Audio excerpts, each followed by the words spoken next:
Welcome to City Vision University's podcast, providing book summaries of books on rescue missions, city missions, and the Salvation Army. Imagine a man who ruthlessly profits off selling, intoxicated, vulnerable men into a bloody civil war. Right. But then that same man draws a strict, unyielding moral line at stealing a wet hat from a drowning victim. I mean, how does the human brain construct that kind of moral maze? Yeah, it's fascinating. How does someone rationalize extortion and human exploitation on a Tuesday, but then act as this self-sacrificing savior during a shipwreck on a Wednesday? Today, we are stepping into the filth, the violence, and the profound psychological contradictions of 1870s New York to dissect the anatomy of an absolute rogue. It really is a study in the absolute extremes of human behavior because, when we talk about neurodevelopment or trauma and societal conditioning, we usually look for clean data points. Right. We want the narrative to make sense. Exactly. We want the trajectory of a human life to make logical sense. But when you're dealing with the human soul and the psyche, especially in the brutal environment of the 19th century waterfront, there are just no straight lines. We are navigating the darkest depths of cognitive dissonance and addiction here. And that is exactly our mission for this deep dive. So our primary source today is this remarkable, really raw text.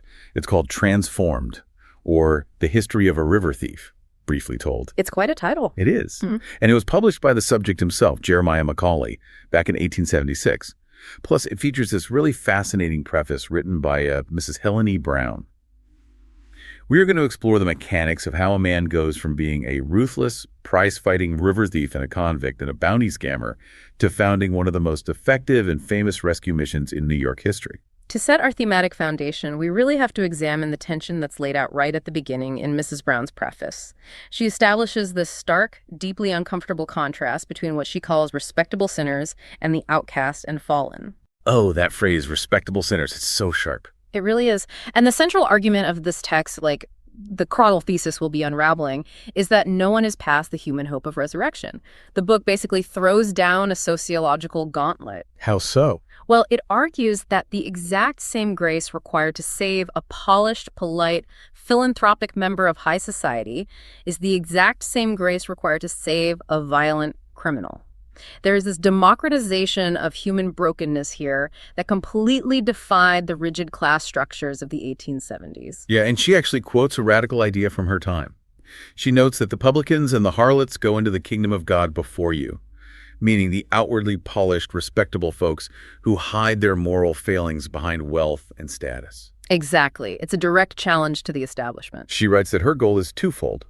First, to encourage those who have absolutely no hope for themselves, and second, to challenge those whose faith is too weak or, too sanitized to believe that someone utterly cast down into the gutter can actually be pulled back up. Right.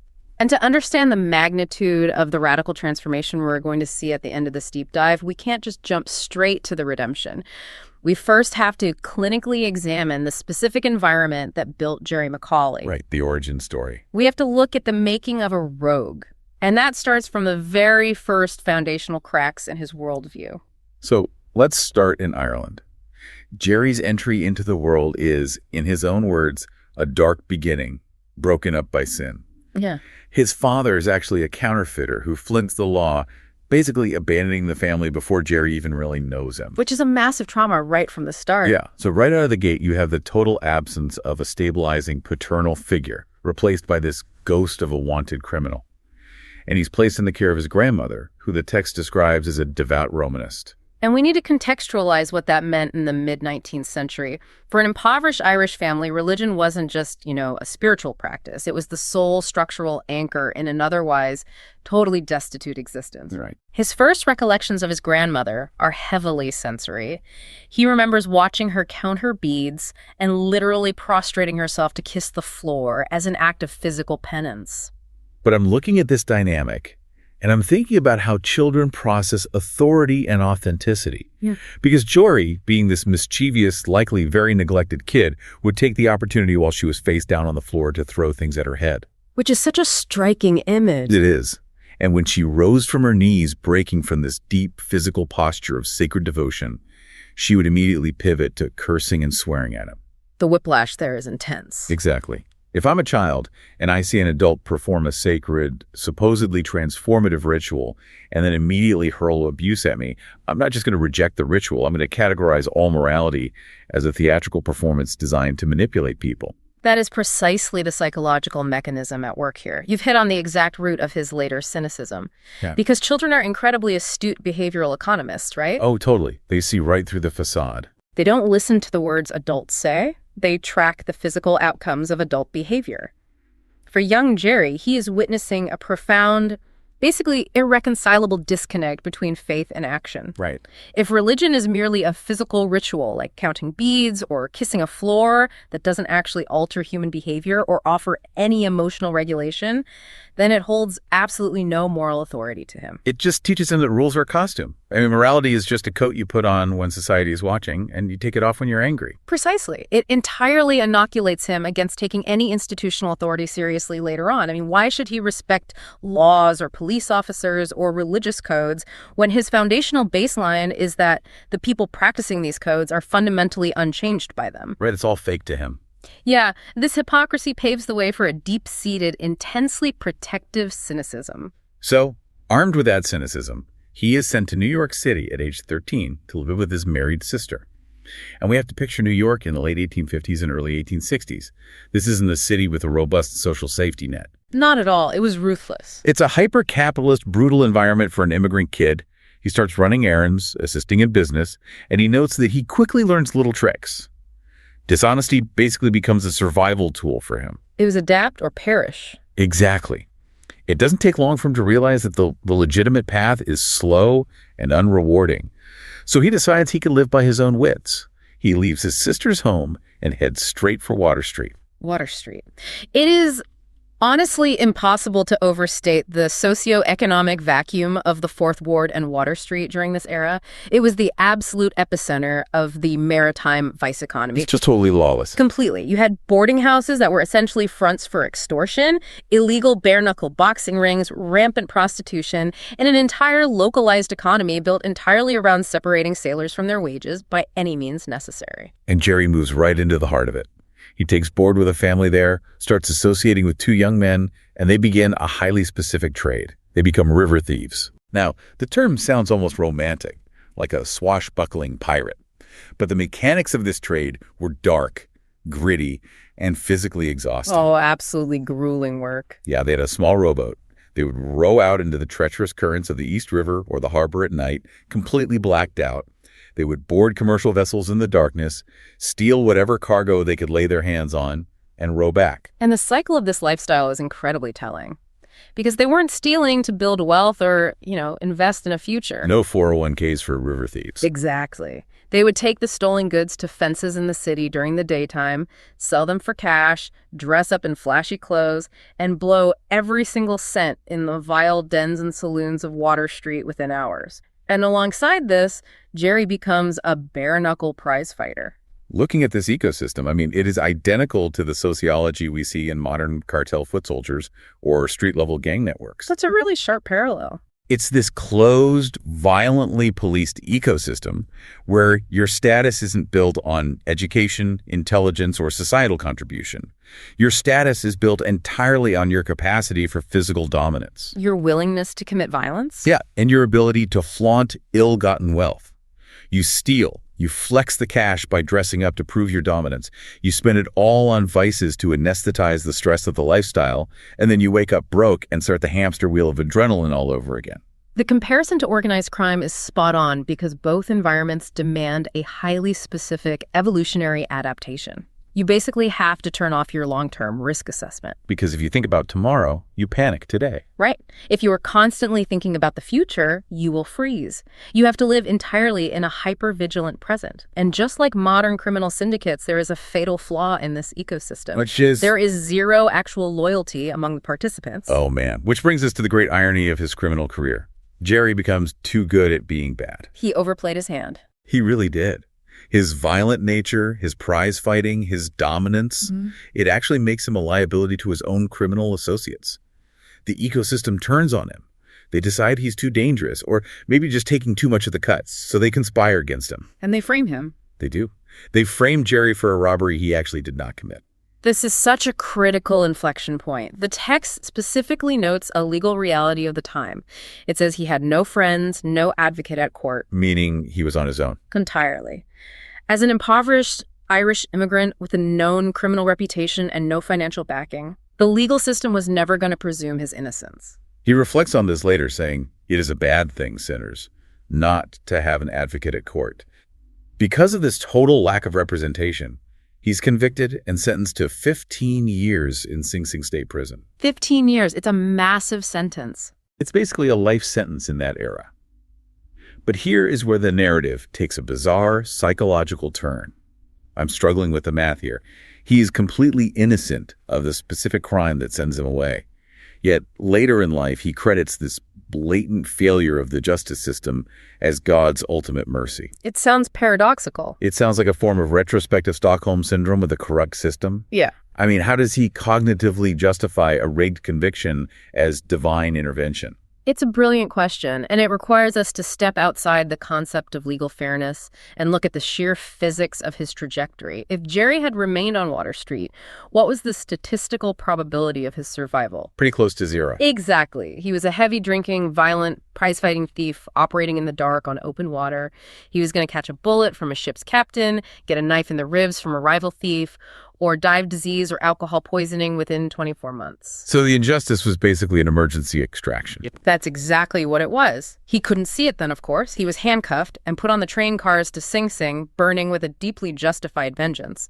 But the unjust prison sentence physically, forcibly removed him from a lethal ecosystem. Wow. The system's failure to give him a fair trial was the very mechanism that shielded him from his own inevitable murder. That reframing is just staggering. But let's look at the reality of what he was extracted into, because we're moving from the chaotic violence of the river into the organized brutality of the state. Yeah, it was brutal. Jerry describes that train ride to the prison as the saddest hour of his life. He's looking back at his miseries, his sins, and he is just seething with this impotent rage. And when he arrives at Sing Sing, he hits a wall. For the first 2 years, he's completely emotionally calcified.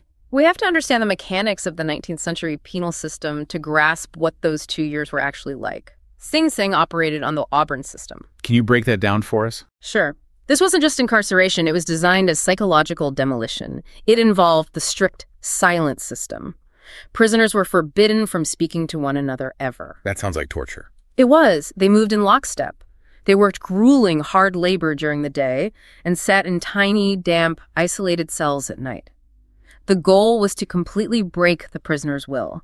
For a highly social, aggressive, kinetic prizefighter like Jerry, enforced silence and submission is a form of profound sensory and psychological torture. Which explains why he ignored the prison chapel services for the first 2 years. He's in survival mode, just keeping his armor on. But the armor eventually cracks. The text refers to his discovery of the treasures hid in that precious book, the Bible. Right. He starts reading it. And knowing his personality, he probably didn't start reading it out of a sudden burst of piety. It was likely out of the sheer mind-numbing boredom and the desperate search for any mental stimulation in that solitary cell. Oh, yeah.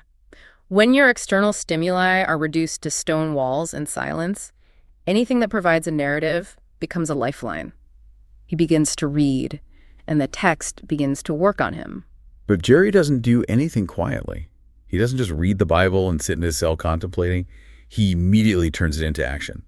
He starts an early underground ministry right there in the prison yard. He couldn't help himself. No. He starts praying for his fellow convicts. And I want to highlight the specific target he chooses. The very first convict he starts praying for is a man named Jack Dare. Now, Jack Dare is not a random selection. Not at all. Dare was one of the most popular, notorious convicts in the prison and was actually known as one of the leaders of a previous prison revolt. This detail is everything. It shows Jerry's underlying psychological framework hasn't changed. It's just been redirected. He's a prize fighter. He understands the hierarchy of the yard. If you want to make an impact, you don't go to the weakest guy. You go after the alpha. You challenge the strongest guy in the room. Exactly. He picks the hardest target to test the validity of this new faith. It's a highly pragmatic, stress-testing approach to religion. If this faith is real, it has to work on a guy like Jack Dare. and Jerry's faith grows. He eventually starts praying for his own liberty. He asks the Lord for his freedom, and he notes that he received a clear, divine assurance that his desire would be granted. And amazingly, it is. Against all odds, after serving exactly 7 years and 6 months, which is precisely half of his 15-year sentence, he receives an official pardon from the governor of New York. So he steps out of those stone walls back into the free world. And this is where the narrative takes a turn that is incredibly realistic and just devastating. Because rehabilitation is not a clean upward graph. It never is. He experiences a catastrophic fall from grace. Jerry writes, "The dear Savior who had been so gracious and so precious to me in the prison I let go, how I wonder now that he did not let me go." But he did not.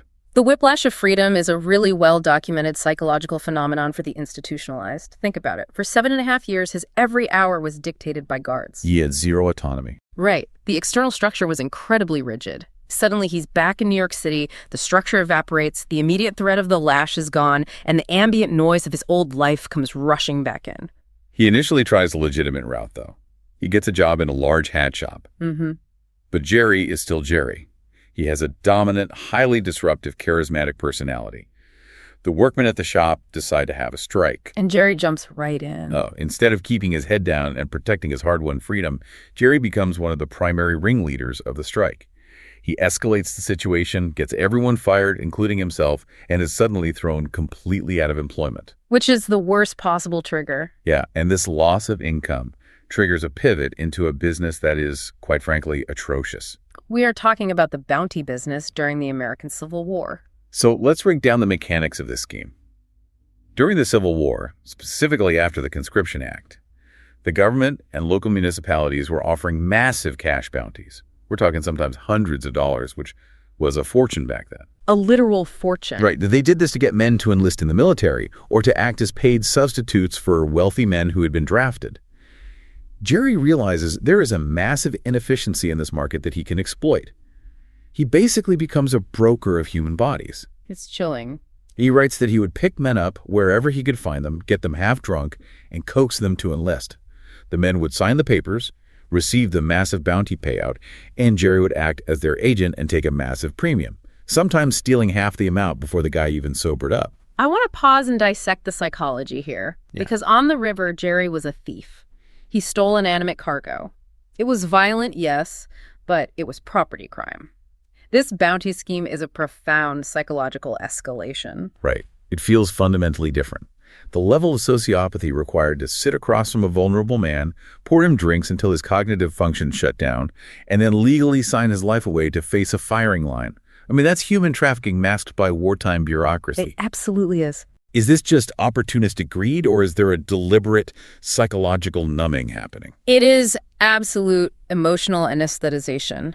To execute this kind of predatory exploitation, you have to systematically murder your own empathy. You have to view human beings not as souls, but as raw commodities to be liquidated. Which means suppressing everything he learned in prison. Exactly. Jerry had found his conscience in prison. To survive the guilt of what he's doing now, he has to smother that newly awakened conscience under a mountain of rationalization and alcohol. And the money flows in. Yeah. He uses this massive influx of cash to become a sportsman. He buys fancy clothes, goes to the horse races, spends freely, and tries to construct an identity of success. But the downward trajectory is accelerating. It's a spiral. He partners up with a man, and they go back to the river. But they aren't just stealing cargo anymore. The crimes mutate. They buy stolen goods from sailors. Then, knowing the sailors are compromised, Jerry and his partner blackmail them. Extort. Yeah. They extort the sailors, threatening to have them arrested by the police for the stolen goods unless the sailors enlist in the military. When the terrified sailors enlist, Jerry takes their bounty money. It is extortion, kidnapping, and fraud operating in a single terrifying loop. And we get a glimpse into the physical toll of this lifestyle through a grim detail in the text. His partner in this operation eventually dies of delirium tremens. We hear that term thrown around in historical texts, but let's explain what that actually means. What is happening in the body to cause death by delirium tremens? Because it really highlights the severity of the environment Jerry's surviving in. Right, so delirium tremens, or DTs, is the most severe form of alcohol withdrawal. When you consume massive amounts of alcohol over a long period, your brain's chemistry fundamentally alters. Alcohol is a depressant. It enhances GABA, which calms the brain, and suppresses glutamate, which excites it. So the brain gets used to being artificially calmed. Exactly. And to keep you awake, your brain eventually compensates by producing massive, unnatural amounts of excitatory neurotransmitters. If you suddenly stop drinking, or if you simply can't drink enough to meet the new threshold, the alcohol suppression lifts, but the brain is still flooding itself with excitatory chemicals. Oh, wow. So just overloads. The nervous system effectively short-circuits. It causes profound confusion, terrifying hallucinations, uncontrollable tremors, dangerous spikes in blood pressure, and lethal seizures. Dying of DTs means dying in a state of absolute physiological terror and cardiovascular collapse. That is the baseline reality of Jerry's daily life. And to fuel this addiction, Jerry opens a drinking house, a den of infamy on the waterfront. He is actively, aggressively trying to drown his own internal moral compass in whiskey. He knows what the right thing is. He experienced it in Sing Sing, but he's pushing it down. He's fighting it every step of the way. However, the universe, or God as the text frames it, is not going to let him go quietly. The narrative now shifts from his descent into a series of terrifying interventions. We see the Hound of Heaven entering the picture. Jerry faces close calls and the relentless pursuit of his own suppressed conscience.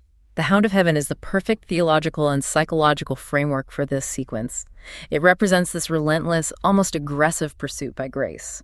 Jerry is sprinting in the opposite direction, but reality begins to intervene in increasingly chaotic, near-fatal ways. Let's examine the first major intervention, the Steamboat, Idaho fire. I want to paint this scene clearly. Jerry and his partner are out on the river in Brooklyn in their small rowboat. They've stealthily tied their little craft to a massive regular commuter ferry boat called the Idaho to get a free tow across the dark water to the New York side. Which was a common, if dangerous, practice. Suddenly, out of nowhere, they discover the Idaho is on fire. And 19th century wooden steamboats did not burn slowly. The text notes that it seemed like the work of a single moment from the first alarm until the entire superstructure of the boat was engulfed in flames. It is absolute apocalyptic chaos. The fire is roaring, passengers are screaming in terror, people are throwing themselves over the railings into the freezing, treacherous currents of the river to escape burning to death. Jerry writes that the screams of the perishing and the desperate struggles of the creatures in the water deeply impressed his mind. It triggered him. It immediately evoked the terrifying imagery of the biblical last day and the fiery hell he was utterly convinced he was heading toward. He is literally witnessing his own internal spiritual terror manifested in physical reality right in front of him. And in the middle of this horrific scene, his partner exhibits pure sociopathy. His partner looks at the people drowning, screaming for help, and then he looks at the expensive cloaks, hats, and belongings floating in the water around them. Oh, this part is so dark. His partner says, "Let the people go. Let's pick up the stuff." He wants to ignore the drowning human beings to harvest wet hats. But Jerry refuses. Jerry says, "No, I haven't got so low as that yet." And instead of plundering, Jerry actually helps pull the drowning people out of the freezing water to safety on the land. This is a massive psychological tell. This is the paradox I mentioned at the start. I am trying to reconcile this. How does a man who operates a human trafficking ring, masked by the military draft, a man who extorts terrified sailors, suddenly draw an unyielding moral line at stealing wet hats from drowning victims?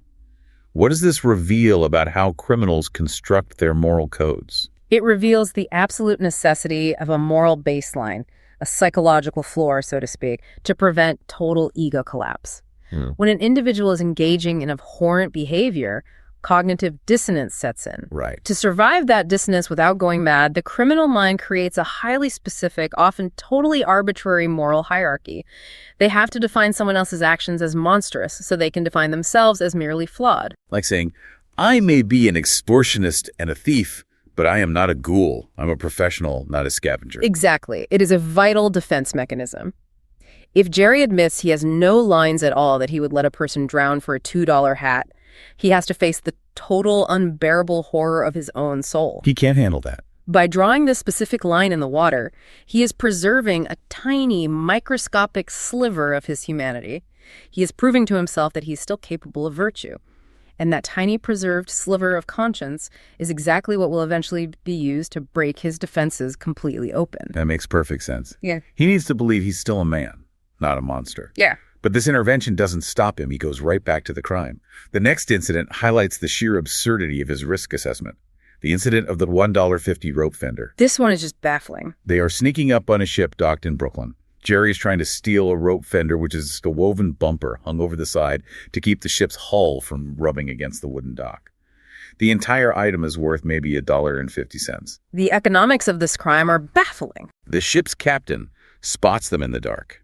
He doesn't yell. He just pulls out a revolver and opens fire on Jerry.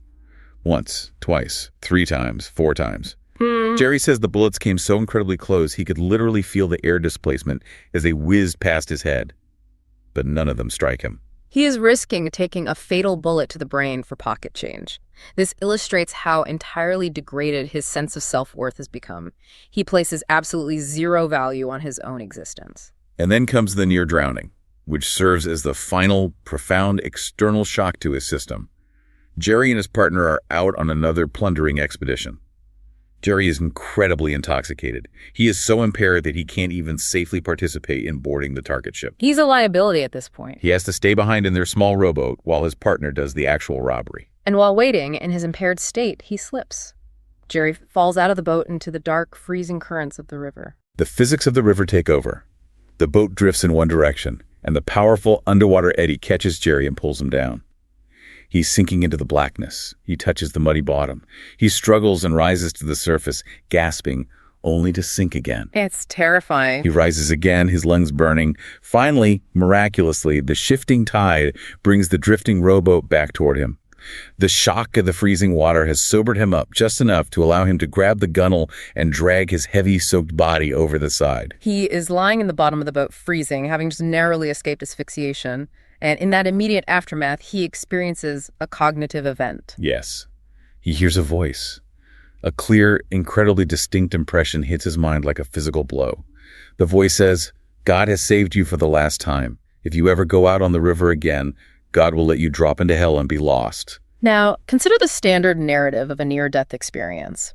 How does Jerry react to this profound survival and this apparent divine ultimatum? Well, you would naturally assume he falls to his knees, weeping with gratitude, promising to change his ways. But he doesn't. He's absolutely furious. He is enraged. He's angry he survived. He pulls his partner into the boat without speaking a single word, rows violently back to shore, goes home, dries his clothes, and he is just vibrating with this massive, crushing load of guilt and anger. He immediately tries to drink it away. He pours liquor down his throat, drink after drink, but he notes that no amount of alcohol could drown that inward voice. Let's unpack the psychology of that anger. Why is he furious instead of grateful? I mean, why does surviving make him so angry? I imagine it's because his illusion is shattered. Precisely. Surviving a near-death experience in that specific manner, being talked around by an eddy, completely annihilates the illusion of control. When you are an addict or living a high-stakes, violent lifestyle, the only way you endure it is by telling yourself you are managing the risk. You convince yourself you're the master of your own fate. You tell yourself you are at the wheel, you are the apex predator on the river. But sinking helplessly to the bottom of the freezing water proves you are entirely powerless. The voice in his head forces him to confront his absolute mortality and the staggering weight of his guilt. The anger is just a mask. Exactly. The anger is a secondary protective emotion. It is masking sheer, unadulterated terror. He is raging against the reality that he's fundamentally out of control, and worse, that he's being held accountable by a higher power, or even just by the inescapable logic of his own suppressed conscience. And the alcohol stops working. He tries to anesthetize that terror with his usual medicine, whiskey, but his physiological and psychological tolerance for the anesthesia has broken down. The horrifying reality is bleeding through the alcohol. Which brings us to the ultimate turning point. He survived the apocalyptic fire. He survived the point-blank bullets. He survived the freezing water. External threats could not penetrate his armor. But now Jerry is cornered by something much more mundane and therefore much more dangerous. His own poverty and exhaustion. The narrative shifts here from dramatic, cinematic action on the river to a very quiet, incredibly radical act of grace. This is the moment where the entire trajectory of his life pivots. We've seen that external threats of death or hell don't work. It requires an internal collapse driven by sheer desperation. Here's the setup for that collapse. Jerry's partner suffers an accident, which physically prevents them from rowing out on the river to steal. Because they blow all their money on liquor instantly, they have no savings. They are, in Jerry's words, dead broke and literally starving. The physical toll is breaking him. Jerry is desperate enough that he decides to take the pledge, the formal temperance pledge, to stop drinking. But look at the immediate, almost farcical context of that pledge. It perfectly encapsulates the neurobiology of addiction. It is a dark, tragic comedy. Jerry looks at his partner, Tom, and announces, "I have just taken the pledge." And Tom, who happens to be holding a bottle of gin at that exact moment, just pours a full glass and hands it to Jerry. Unbelievable. And Jerry takes it. He takes the glass of gin, drinks it completely down, and as he puts the empty glass on the table, he says, "Now this is the last drink I shall ever take." And Tom just laughs in his face and says, "Yes, till you get the next." It is the ultimate lie of the addict's brain, making a solemn, sincere vow of sobriety while the substance that is destroying you is literally traveling down your throat. It highlights the total collapse of his executive function. He has nothing left. He has zero willpower left. He cannot architect his own salvation. And precisely at that moment of total, humiliating failure, a city missionary walks into their room. Jerry's immediate reaction is shame. He turns away, trying to hide his gin-soaked breath, terrified of being judged or found out. But the missionary doesn't yell. He just calmly invites Jerry out for a walk. And during this walk, the pressure finally cracks the facade. Jerry confesses. He completely breaks down and tells the missionary the ugly, unvarnished truth. He and Tom are completely broke, they're starving, and they are planning to go out on the river that very night to steal, because they must have money to survive. Now, put yourself in the shoes of a religious figure in the 1870s, hearing a confession of premeditated violent theft. What is the expected institutional response? A stern lecture, a recitation of the Ten Commandments, a threat to call the police, or at least a threat of eternal damnation. Moral condemnation. That was the standard operating procedure. But that is not what this missionary does. The missionary looks sad, not angry. He looks Jerry in the eyes and says, "Jerry, before you shall do that, I'll take this coat off my back and pawn it and give you the money." I want us to linger here because this is the crux of the entire narrative. Why did this specific quiet intervention work when years in a brutal prison, near drownings, and bullets whizzing past his head completely failed? It's like a martial artist using his opponent's momentum against him. Jerry has spent his entire life bracing for physical and legal impact. He expects a punch, a bullet, or a judge's gavel. He has a wall of psychological calluses. That's a great way to put it. The missionary doesn't strike the calluses. He slips completely past Jerry's defenses by offering a vulnerable, profound sacrifice. Jerry literally has no neural pathways built to deflect unconditional physical generosity. That is an exquisite analogy. The missionary didn't offer a theoretical sermon on the abstract evils of stealing. He offered a visceral, deeply inconvenient physical sacrifice. His own winter coat. Yeah, shorts him out. Exactly. Jerry knew how to survive a physical brawl, but he was utterly disarmed by radical grace. The generosity acted as a circuit breaker for his destructive loop. The missionary then quotes a scripture to him, "Seek ye first the kingdom of God and his righteousness, and all these things shall be added unto you." And Jerry, completely shattered by the offer of the coat, replies, "I'll take that text and trust God." The missionary leaves and actually comes back with 50 cents, likely from his own meager pockets or from pawning an item so Jerry and his partner can buy food. The theft is prevented. But more importantly, Jerry's entire cynical worldview is dismantled in an instant. The worldview forged by his grandmother's hypocrisy and the brutality of the river. Right. It's gone. The cycle is broken. He experiences what he calls salvation. But the text is wonderfully honest here. The struggle isn't magically over. The angels don't sing and make his life easy. The cost of righteousness in a capitalist survival setting is incredibly steep. It always is. Jerry gets a legitimate job working as a day laborer at the ferry company. As his faith grows, he feels a deep conviction to keep the Sabbath holy, to not work on Sunday so he can honor his new life. Which is a massive, incredibly dangerous economic risk for an ex-convict with zero safety net. Huge. And the friction of morality hits him immediately. He tells his boss he can't work Sundays. He is promptly fired by his boss, a man referred to as Captain C. Jerry taps the captain on the shoulder and asks, "Captain C, have you discharged me for trying to do right?" And the response is chilling. The captain replies with the brutal, cold indifference of the 19th century economy. He says, "You haven't accommodated me, and I can't accommodate you." If we connect this back to anyone trying to change their life today, it is such a profound truth. Doing the right thing, breaking a cycle of addiction or crime, does not magically pave your road with gold. Often it makes things harder. Very often, the immediate result of newly found integrity is the loss of your livelihood, your comfort, and your social circle. The system pushes back hard when you change your trajectory. But the miracle here is that Jerry doesn't go back to the river. He accepts the cost. He endures the friction. Which leads us to the culmination of his journey. Having finally secured his own internal transformation, Jerry must figure out what to do with his life. And where does he go? He turns back around. He turns right back around and heads straight for the exact streets that nearly killed him. It is the classic archetype of the hero's journey. The initiate survives the descent into the underworld, finds the elixir, and must return to the village to share it. He turns his focus back to Water Street. But it's a slow build. It doesn't happen overnight. He starts with early, small testimonies.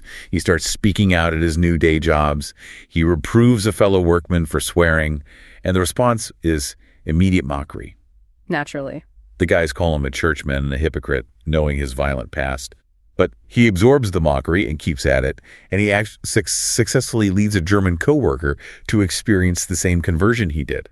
Once he sees that he can replicate the transformation in others, he scales up. He starts fundraising. He takes his story to the religious camp meetings that were popular at the time. Right. He goes to the Sing Sing campground into Ocean Grove. He stands up and tells his raw story, and he raises $450. Yeah. Which in 1872 is a very substantial amount of capital. It was enough to start a movement. In October of 1872, he secures a physical property, 316 Water Street. It is located right next door to where another famous mission, the John Allen meetings, used to be. They clean out this space, and they put out a simple, profound sign over the door, Helping Hand for Men. The location of that building is highly symbolic. He isn't opening a pristine chapel in an upscale neighborhood. He is planting a flag of hope in the very soil where he used to sow violence and destruction. He is reclaiming the territory. And running a mission in the epicenter of the Fourth Ward's criminal ecosystem means he isn't dealing with polite theological disagreements. He is dealing with the hardest people in the city. There is this one incredible scene in the book where he gets into a theological showdown with a Catholic man who wanders in. Oh, this is a great moment. The man looks at Jerry and claims that while Protestants might go to heaven, turncoats, meaning former Catholics who convert to Protestantism, like Jerry, will absolutely be damned to hell. And Jerry's response to this dogmatic attack is a masterclass in what we would later call William James-style pragmatism. It really is. Jerry doesn't argue ancient church history. He points to his own physical reality. Jerry argues that his new faith reached down and picked him out of the literal gutter. It cured his vicious, lethal drunkenness. It stopped his violent thieving. It gave him his life back. It made him a productive, loving, sober human being. He tells the man, according to your rigid theory, this transformation is just fitting me for hell, so it must be the work of Satan. But if Satan is the one who cleaned me up, stopped me from stealing, and gave me a desire to help others, then Satan has become a very, very good friend to me. It's brilliant logic. Jerry measures truth not by blind adherence to ancestral tradition or complex theological dogma, but by its verifiable, transformative power on human behavior. The proof is in the pudding. Exactly. He rejects what he calls the traditions of the church in favor of a lived present salvation. If a belief system cures a violent river thief of his addiction and his cruelty, that belief system validates itself entirely through its physical results. It's undeniable evidence. You can argue with a theology textbook, but you cannot argue with a radically changed life standing right in front of you. Now, Jerry has this raw, pragmatic theology, and he's planted his flag on Water Street. But running a mission in this environment, dealing daily with hardened criminals, destitute sailors, and individuals trapped in the vice trade, that is not a one-man job. It takes a team. How does he actually penetrate those specific, highly defensive demographics? He absolutely does not do it alone, and this is where we see the operational brilliance of his partnership with his wife, Maria. Maria's trajectory is not the side note. It is the crucial parallel arc of redemption that makes the Water Street mission function. Maria's story is incredible. She was also raised a Romanist, brought up in similar environments of superstition and poverty. She came to the city to earn a living, was exposed to the brutal temptations of New York, and acquired a deep, destructive love for the intoxicating cup. She was right there in the trenches with him, in a way. She was a heavy drinker, caught in the exact same undertow of the city's vice economy, but she was converted at the John Allen mission. She was freed from the physiological and psychological bondage of her appetite, and once she was free, she became a Bible reader. acting as an outreach worker in the infamous Fourth Ward. She possessed an astonishing bravery. The text details how she would physically enter the dens of infamy, the dark tenement houses, and the violent liquor saloons, taking her message into the darkest corners where a man might be immediately attacked. It's a true partnership. It really is. Two people who survived the exact same underworld, finding each other and returning to the fire to pull others out. They possess the ultimate credential for the work: shared trauma. A respectable, polished clergyman from an uptown seminary would have absolutely zero credibility walking into a Water Street saloon. They'd eat him alive. They would laugh him out or rob him. But Jerry and Maria have the physical and emotional scars to prove they intimately understand the pain, the addiction, and the desperation of the people they are trying to reach. Their past sins became their professional qualifications. And the book culminates in chapter 17 with this beautiful, profoundly grounding scene. A Thanksgiving dinner hosted at the Mission House. It is a bountiful, massive feast provided by Christian friends, specifically reserved for the needy, the hungry, and the outcast of the neighborhood. It's the perfect ending. It is the ultimate, tangible culmination of that present salvation Jerry argued for. It isn't just about saving ethereal souls for some distant afterlife. It is about feeding starving bodies, breaking the cycle of poverty, and restoring human dignity right now, on Thanksgiving Day, with a hot plate of food. If we synthesize this entire journey and bring it all the way back to the preface by Mrs. Helen E. Brown, the chaotic, violent, ultimately beautiful life of Jerry McCauley proves her thesis flawlessly. The respectable sinners of the world, those who hide their flaws behind wealth, have absolutely no moral high ground. We're all on the same playing field. The polished person who looks down their nose at the addict requires the exact same mechanism of grace as the river thief. It is the ultimate equalizer. And it reminds us of the sheer, staggering resilience of the human brain and the human spirit. No matter how deep the rut is, even if you're running a predatory Civil War bounty scam, or risking your life stealing rope fenders while dodging bullets, or drinking yourself into lethal seizures in an 1870s dive bar, the narrative can be rewritten. It's never too late. The diagnostic x-ray might look like a shattered, unsalvageable mess, but with the right intervention, the bone can heal stronger than it was before. The murky, violent waters can eventually clear. Yes. So as we wrap up this deep dive, I want to leave you, the listener, with a final provocative thought. Think about that unnamed city missionary, the man who looked at a starving, threatening, desperate thief and offered to take the winter coat off his own back and pawn it to stop the man from destroying himself. Such a powerful moment. In our modern world, we have highly organized bureaucratic charities, we have seamless apps for giving, we have automated monthly donations that trigger without us even thinking about it, all of which are wonderful and necessary. Absolutely. But in outsourcing our charity to algorithms, have we lost the world-changing power of the deeply personal, profoundly inconvenient, face-to-face sacrifice? What is the coat you could take off your back to offer someone who is at the absolute end of their rope today? Think about that. Until next time, keep diving deep.